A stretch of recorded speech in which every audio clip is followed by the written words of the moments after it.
Cluster bomb से Iran पर हमला, तेल अवीव में तबाही का तूफान। डेली मेल की एक रिपोर्ट के मुताबिक अमेरिकी सेना के अंदर के एक आदमी ने ईरान पर हमला करने वाले सभी क्लासिफाइड हथियारों का खुलासा किया है। दावा है कि अमेरिका, इजराइल और ईरान के बीच युद्ध में अगली पीढ़ी की लड़ाई कैसे होगी, इसकी पहली असली झलक दिखाई गई है। हालांकि ईरान ने 7 दिन की जंग में ही साबित कर दिया कि ईरान को मार सकते हो, झुका नहीं सकते। यही वजह है कि ईरान ने इजराइल की राजधानी तेल अवीव पर क्लस्टर बमों से भारी मिसाइलों से हमला किया। जरा इन तस्वीरों को देखिए। तेल अवीव के आसमान में ईरानी क्लस्टर बम से भारी मिसाइलें कैसे कोहराम मचा रही हैं।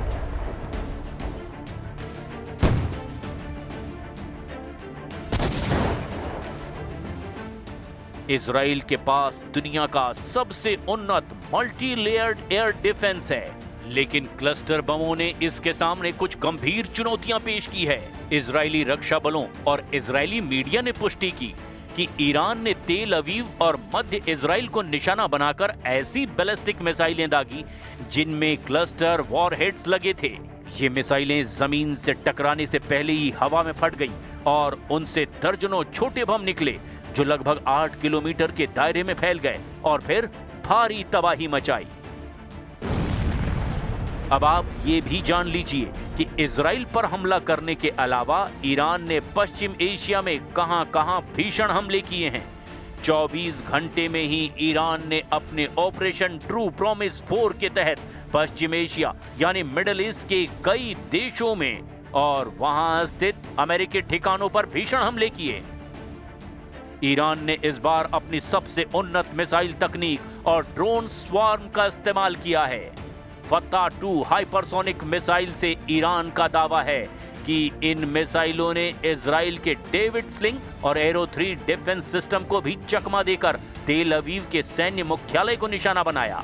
लंबी दूरी की खैबर शिकन बैलिस्टिक मिसाइल ने जॉर्डन और सऊदी अरब की सीमाओं के पास भीषण तबाही मचा दी है। शाहिद 238 जेट आत्मघाती ड्रोन ने तेज गति से इराक में अमेरिकी बेस में तबाही मचाई।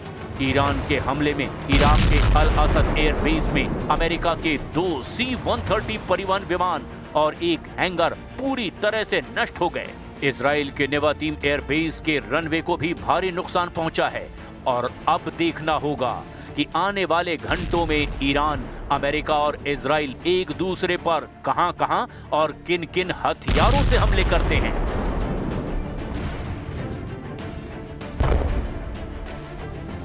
शुक्रवार को इजरायली सेना ने हिजबुल्लाह के ठिकानों पर बड़ा हमला किया।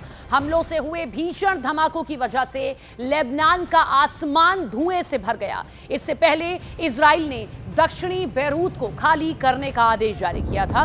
इजराइल ने हिजबुल्लाह के कमांड सेंटर्स और हथियारों के भंडारण ठिकानों को निशाना बनाने का दावा किया। इजराइल का लेबनान में हिजबुल्लाह के खिलाफ 2024 से लगातार अभियान जारी है, लेकिन मीडिया रिपोर्ट्स इस बार यह दावा कर रही हैं कि इस बार के इजरायली हमलों को पहले से कहीं ज्यादा घातक बताया गया, असरदार बताया गया। लेबनान के स्वास्थ्य मंत्रालय ने हवाई हमलों में दर्जनों मौतें और सैकड़ों लोगों के घायल होने की पुष्टि की है। अमेरिकी राष्ट्रपति ट्रंप पर तीखा हमला बोला। खतीब ज़ाहदेह ने कहा कि ट्रंप ईरान के नेतृत्व बदलाव की बात करते हैं, जबकि वे तो न्यूयॉर्क के मेयर तक नियुक्त नहीं कर सकते। टिप्पणी ट्रंप के उस दावे के बाद आई जिसमें उन्होंने कहा था कि अमेरिका को ईरान के अगले सुप्रीम लीडर के चयन में भूमिका मिलनी चाहिए। ईरानी मंत्री ने इसे औपनिवेशिक मानसिकता करार दिया और कहा कि अमेरिका खुद लोकतंत्र की बात करता है, लेकिन दूसरे देशों की सरकारें बदलने की कोशिश करता है। Oh my God.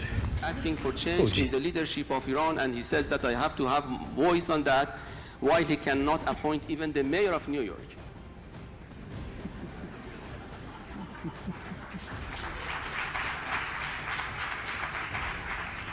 Can you imagine this colonial approach that he would like to see democracy at home, but he would like to topple down a democratically elected president of Iran and assassinating other countries?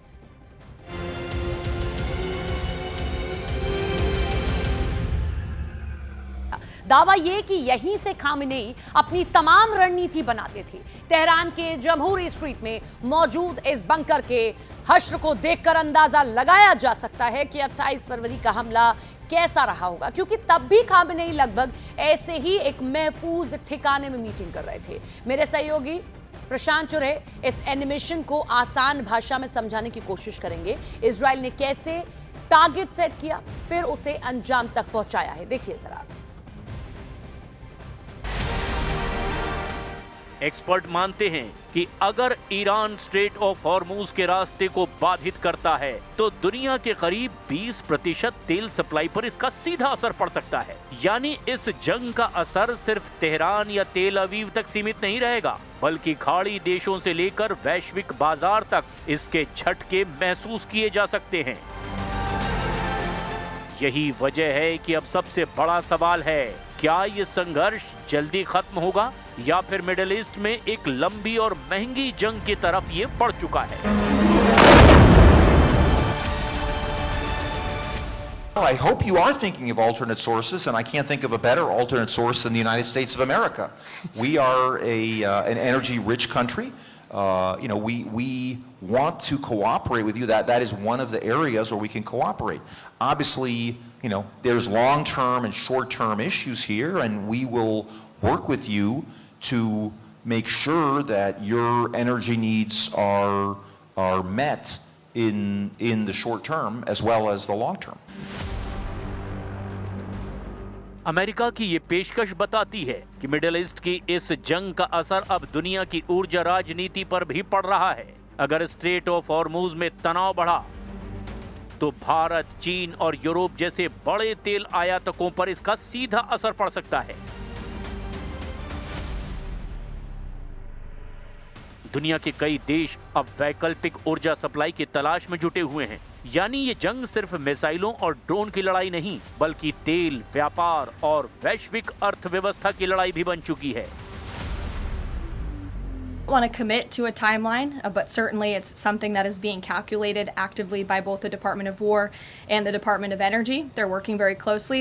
Both secretaries are in all of the briefings on this subject with the president, and this is again something they're monitoring. And if and when necessary, the United States Navy will provide assistance to escort oil tankers through the strait. Tehran पर बम बरस रहे हैं, Israel पर मिसाइलें गिर रही है, खाड़ी में तेल के रास्ते खतरे में हैं। उधर अमेरिका को खुद नहीं पता कि ये जंग कितनी लंबी चलेगी। ट्रंप ने जंग का आगाज तो कर दिया, लेकिन क्या वो इसके अंजाम के लिए तैयार हैं? अभी तक की लड़ाई में जंग की दिशा तक साफ नहीं हुई है। ऐसे में सबसे बड़ा सवाल यही है, क्या ये जंग जल्दी खत्म होगी या फिर मिडिल ईस्ट एक ऐसे संघर्ष में फंस चुका है जिसके झटके पूरी दुनिया को महसूस करने पड़ेंगे।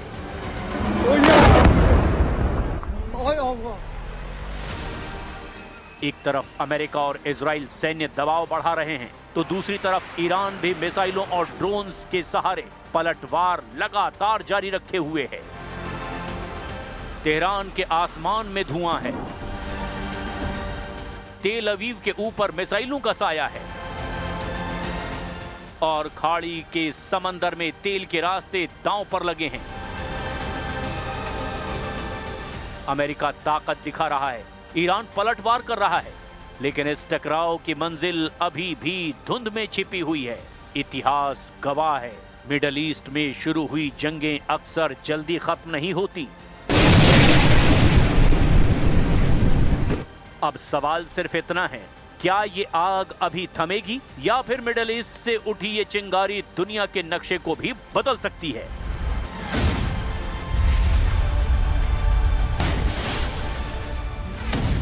रूस और चीन जैसे देशों का समर्थन तो मिला है, लेकिन ये समर्थन सीमित है। दोनों देशों ने हमलों की निंदा की, युद्ध रोकने की अपील की, कूटनीतिक बयान भी दिए, लेकिन अब तक न तो चीन और ना ही रूस ने इस युद्ध में कोई सैन्य हस्तक्षेप किया है। माना जा रहा है कि रूस और चीन के इस युद्ध से दूरी बनाने की बड़ी वजह उनकी अपनी समस्याएं और हित भी हैं। जैसे रूस पहले ही यूक्रेन वॉर में उलझा है, कोई नया युद्ध वो नहीं चाहता। तो चीन की अगर हम बात करें तो अपने व्यापारिक ऊर्जा हितों की वजह से चुप है। रूस चीन दोनों के लिए ईरान की दोस्ती जरूरी तो है, लेकिन उन्हें युद्ध में उतरना स्वीकार नहीं है। में तनाव लगातार बढ़ता जा रहा है। इस दौरान हॉर्मज स्ट्रेट में एक तेल से भरे जहाज को निशाना बनाया गया। ड्रोन हमले के बाद जहाज पर भीषण आग लग गई। ईरान की रेवोल्यूशनरी गार्ड ने दावा किया है कि यह जहाज 2 ड्रोन हमलों के बाद आग की चपेट में आ गया। यह हमला ऐसे समय में हुआ है जब हॉर्मज जलदमरूद मध्य पर जंग की वजह से हजारों जहाज फंसे हुए हैं।